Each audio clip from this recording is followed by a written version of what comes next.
Students, blouse सीने के लिए सबसे पहले कपड़े की उल्टी सीधी तह को देखकर उसे लंबाई की तरफ फोल्ड कर दीजिए, ऐसे।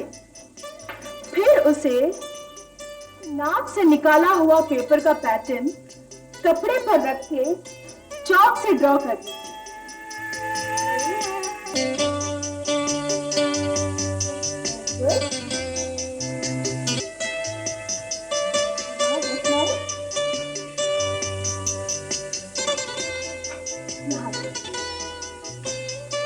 Now listen students, इसका जो प्रैक्टिकल है वो मैं कल आप लोगों को स्विंग मशीन पर सिखाऊंगी, ओके?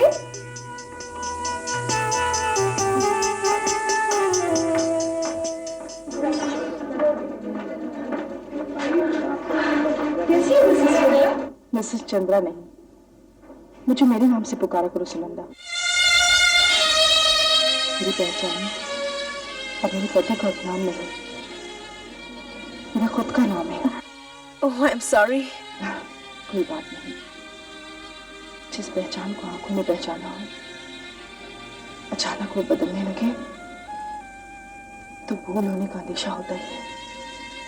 खैर, तुम्हारे घर के पास ही किसी बिल्डिंग में लेडी पेइंग गेस्ट के लिए अखबार में ऐड छपा है, तुम उन्हें जानती हो? नहीं तो क्या तुम अब वहीं जा रही थी? मैं ही लाइब्रेरी जा रही थी। कोई खास किताब पढ़नी? यूं ही टाइम पास करने के लिए। तो चलो ना, कॉमन रूम में बैठते हैं। चलो चलो।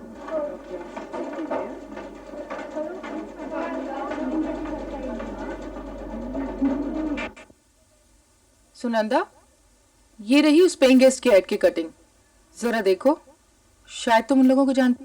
अरे, ये बिल्डिंग तो ठीक हमारे सामने ही है। इन लोगों के साथ तो हमारे फैमिली रिलेशन है। अच्छा, तब तो तुम्हारी सिफारिश से मुझे ये अकोमोडेशन मिल सकती है। क्यों? तुम तो रह रही हो वुमेन्स हॉस्टल में। वो अरेंजमेंट तो टेम्परेरी है, इसी हफ्ते छोड़ना होगा, और मुझे इस शहर में तब तक रहना है जब तक मेरे केस का फैसला नहीं हो जाता। फिर उसके बाद मैं ये शहर छोड़कर चली जाऊंगी। कहाँ? कहीं भी। इस शहर की हर चीज मेरे दिल और दिमाग को डसने लगी है। मेरे बीते हुए कल की यादों में मेरे आज का दम घुटता है। मेरी पिछली जिंदगी दिन रात मेरे पीछे करती रहती है। मैं इन सबसे कहीं दूर भाग जाना चाहती हूँ, बहुत दूर।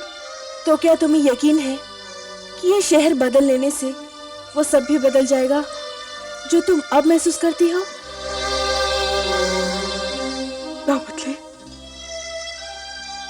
लेकिन मैं कोशिश तो कर सकती हूँ ना। काश तुम ऐसी कोई कोशिश कर सकती जिससे ये हालात ही न पैदा होते। हाँ, हालात ही पैदा ना होते अगर मेरी कोख से मरा हुआ बच्चा पैदा ना होता।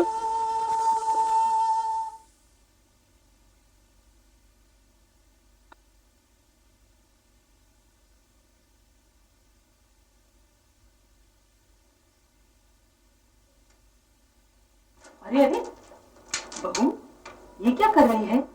काम वाली आज नहीं आएगी ना माजे, इसीलिए मैंने सोचा। अरे अरे, तू ही तो सारा काम करेगी। तुझे पता है, जब मेरा दिनेश होने वाला था तब मेरी सास मुझे एक तिनका भी यहाँ से वहां नहीं करने देती थी। सारा दिन पलंग पर पड़ी महारानियों की तरह आराम करती थी मैं। लेकिन माँ जी। चुप, जा तू आराम कर, मैं तेरे लिए नाश्ता बना कर लाती हूँ। माँ जी, सेवा करने का फर्ज तो मेरा है। अरे, तेरी यही सेवा मेरे लिए बहुत बड़ी है, जो तू मुझे माँ से दादी माँ बनाने जा रही है। जानती है, आज मैं भगवान से पूजा में अपने लिए पोता मांगने जा रही हूँ। हाँ बहू, बेटों से ही तो वंश चलता है, पुरखों का नाम बेटों से ही तो जिंदा रहता है। देखना, जिस दिन मेरा पोता होगा उस दिन सारे शहर में मिठाई बांटूंगी मैं। अरे माँ, पूरे शहर में मिठाई बाद में बांटना, पहले मेरे लिए गर्मा गर्म चाय लाना। तो उठ गया बेटा, देख तू ही जरा बहू को समझा। क्यों, क्या हुआ? अरे देख ना, चलिए सारे घर का काम करने। ये भी भला इसके काम करने के दिन है। मैं तो कहती हूँ इसे लड़कियों को पढ़ाने भी नहीं जाना चाहिए। ये आप क्या कह रही है माँ जी? माँ जी ठीक कह रही हो माँ, कंस्ट्रक्शन का इतना बड़ा बिजनेस है मेरा, तुम्हें इंस्टीट्यूट जाने की क्या जरूरत है? आप तो जानते हैं मैंने इंस्टीट्यूट पैसों के लिए नहीं बल्कि समय का सदुपयोग करने के लिए ज्वाइन किया है। लेकिन उमा, ऐसी हालत में तुम्हारा ज्यादा एक्सर्शन करना ठीक नहीं है। दिनेश ठीक कह रहा है, तुम दोनों बैठो, मैं तुम्हारे लिए नाश्ता भिजवाती हूँ। ठीक है माँ। उमा, माँ ठीक कहती है, ये तुम्हारे आराम करने के दिन है, घर में नया मेहमान आने वाला है।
सॉरी मिस्टर चंद्रा, आपकी पत्नी को बच्चा तो हुआ लेकिन मरा हुआ।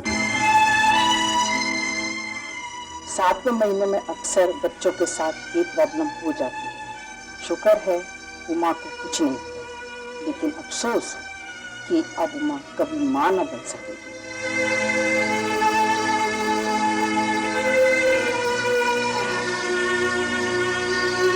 सुना था ना तुमने उस दिन डॉक्टर ने जो कहा था, बहू अब कभी मां नहीं बन सकती। हाँ सुना था, लेकिन तुम मुझे कमाल करती हो माँ, जो उस डॉक्टर के बहकावे में आ गई। उस डॉक्टर ने जो कहा कोई भ्रम में वाकई नहीं जो काटा या बदला ना जा सके। शहर में और भी अच्छे से अच्छे डॉक्टर हैं, मैं उमा को उन्हें दिखाऊंगा, उसका अच्छे से अच्छा इलाज करूंगा। जो भी कर, मगर वंश चलाने के लिए मुझे बच्चा चाहिए, वरना मैं तेरी दूसरी शादी कर दूंगी। औलाद के बिना खानदान नहीं चलते बल्कि बर्बाद हो जाते हैं। हर हालत में मुझे औलाद चाहिए, औलाद।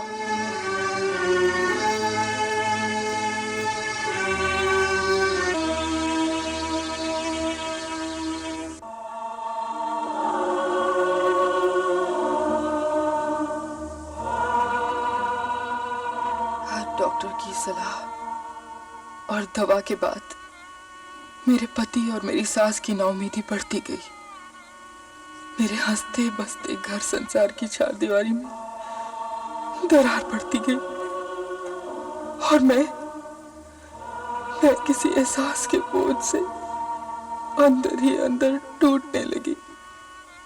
लेकिन माँ, अरे बेटा, मैं तो चाहती हूँ जल्द से जल्द कोर्ट का फैसला हो जाए, तुम्हें तलाक मिले और सारे मामले की छुट्टी। लो ये कलम लो और अर्जी पर जल्द से जल्द साइन करो। अरे करो, कहती हूँ ना। फिर वो दिन आया, माँ के फरमाए मेरे पढ़े लिखे लेकिन दिल दिमाग से अनपढ़ पति ने मुझसे तलाक लेने के लिए कोर्ट में अर्जी दे दी, ताकि वो दूसरी शादी करके किसी संतान को जन्म देकर अपनी माँ की इच्छा पूरी कर सके।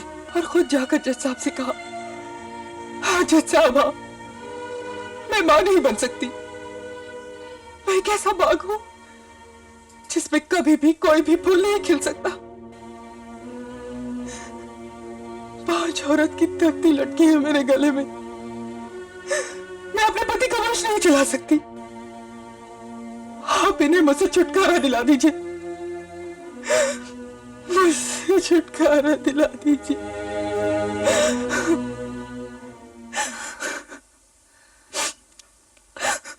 उमा, अगर तुम कोर्ट में अपनी रजामंदी जाहिर न करती और अब भी अगर तलाक के कागजात पर दस्तखत न करो तो तलाक रुक सकता है। तुम अपने पति के साथ रह सकती हो। नहीं, ऐसे मर्द के साथ तो अब मैं भी नहीं रहना चाहती जो औरत बदलकर कुदरत की मर्जी बदल देना चाहता हो। आशा ये है उस जमीन का नक्शा जिस पे हमें मॉडल टाउन हाउसिंग कॉम्प्लेक्स का डिजाइन बनाना है। म्यूनिसिपैलिटी ने नक्शा पास कर दिया? पास तो कर दिया, लेकिन इसमें एक दिक्कत है। क्या? म्यूनिसिपैलिटी ने बिल्डर को सिर्फ यहां तक बिल्डिंग बनाने की इजाजत दी है। ये खाली जमीन किसकी है? किसी की भी नहीं। फिलहाल इस पर किसी ने कब्जा कर रखा है, लेकिन बिल्डर का कहना है कि वो इसे पाने में कामयाब हो जाएगा और हमें ये इंस्ट्रक्शंस हैं कि जब हम हाउसिंग कॉम्प्लेक्स का डिजाइन बनाएं तो इस खाली जमीन को भी उसमें शामिल कर लें। लेकिन ये बात तो गैर कानूनी है। खैर, हमें क्या है, हमने तो डिजाइन बनाना है, थोड़ी ना बिल्डिंग बनानी है। और जब डिजाइन पे प्रैक्टिकल काम शुरू हो जाएगा तो खुद वो कानून से लड़ता रहे। तो फिर इस पर काम शुरू करें। Of course.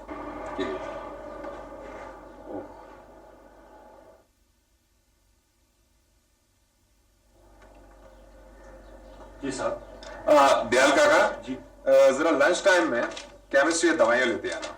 जी साहब। और चलो पैसे लो। क्या हुआ? तबीयत खराब है? नहीं नहीं, मेरी तबीयत तो ठीक है, लेकिन सुबह जब आया तो सुनंदा को थोड़ा फीवर था।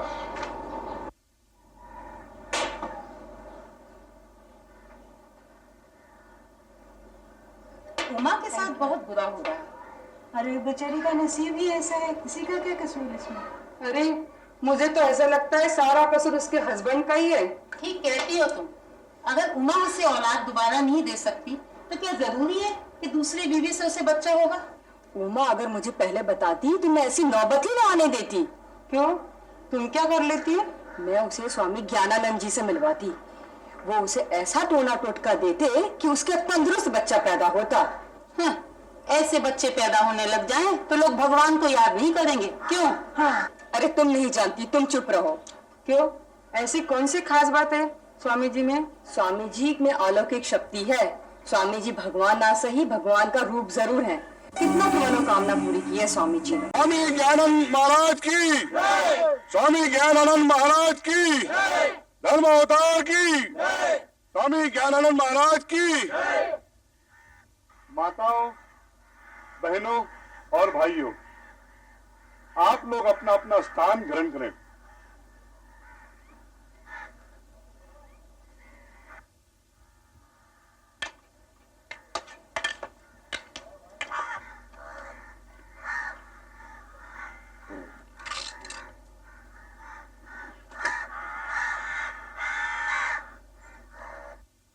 अब आप एक एक करके स्वामी महाराज का आशीर्वाद लें।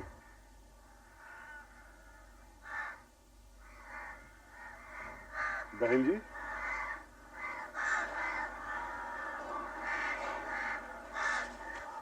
इस पर्ची पे अपना और अपने पति का नाम और मनोकामना लिखकर इसे 4 बार मोड़कर उस कमंडल में डाल दीजिए। हरिओम हरिओम हरिओम।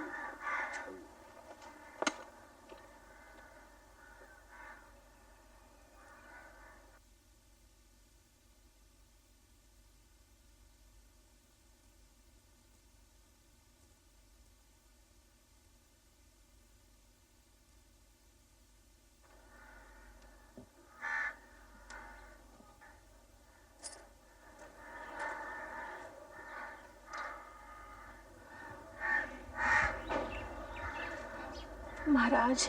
नाम सुनंदिनी चौधरी, पति का नाम अमर चौधरी। संतान न होने का दुख दिन रात सताता है।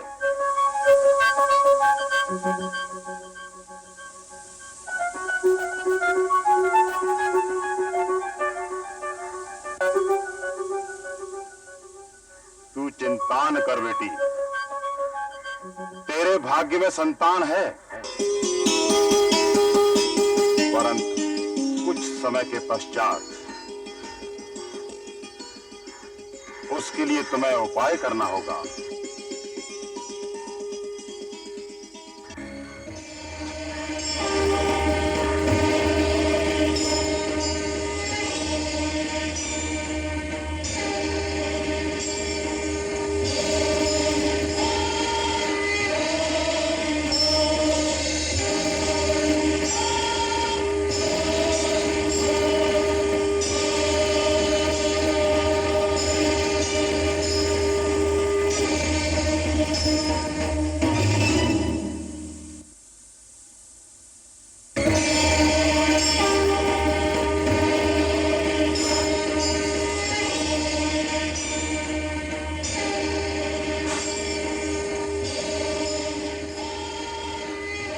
ये बस 40 दिनों तक अपने पति को दूध या चाय में मिलाकर देती रहना।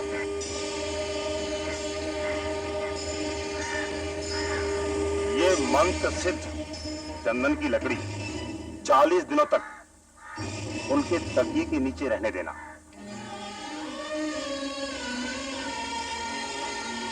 परंतु ध्यान रहे, इसका ज्ञान तुम्हारे पति को न हो। अगर पता चला तो इनका प्रभाव जाता रहेगा। हाँ, अगर इसका प्रभाव न हुआ तो 40 दिन के बाद फिर आना, तब तुम्हें हम एक और उपाय बताएंगे।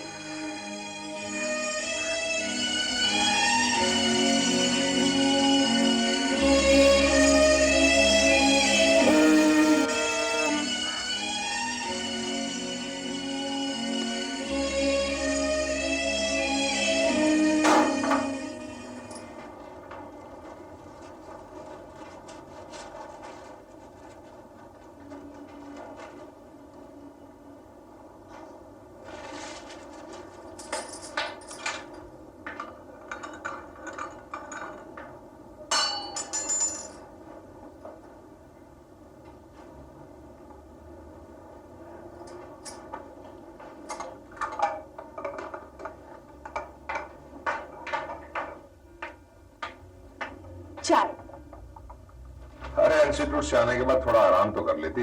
हाँ, सोचा तुम बहुत थके होगे, इसलिए। आजकल ऑफिस में थकान होती ही कहाँ है, सारा काम तो आशा कर लेती है। और सच पूछो, आशा के साथ काम करने में मजा आता है, और लड़की है भी। बस बस बस बस, आशा की तारीफ बंद करो और ये चाय पी लो।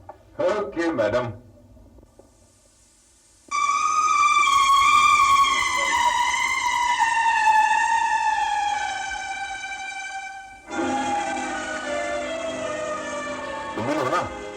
हाँ हाँ। क्या बात, कुछ परेशान लग रही हो? मुझे मालूम है सुबह हमारी मैडम को हल्का सा बुखार था, इसीलिए मैं केमिस्ट से मैडम के लिए दवाई लेकर आया हूँ। लो। अरे नहीं नहीं, डॉक्टर से दवाई लेकर आई हूँ मैं, बेडरूम में पड़ी है, अभी लेके आती हूँ। ओके।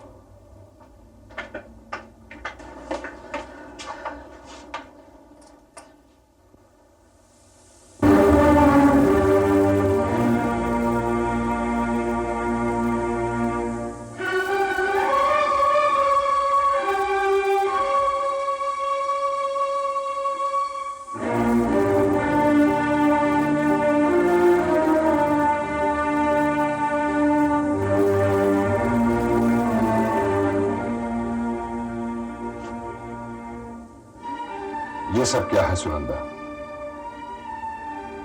मुझे लगता है तुम किसी बाबा या पीर फकीर के यहाँ गई थी। जवाब दो सुनंदा, खामोश क्यों?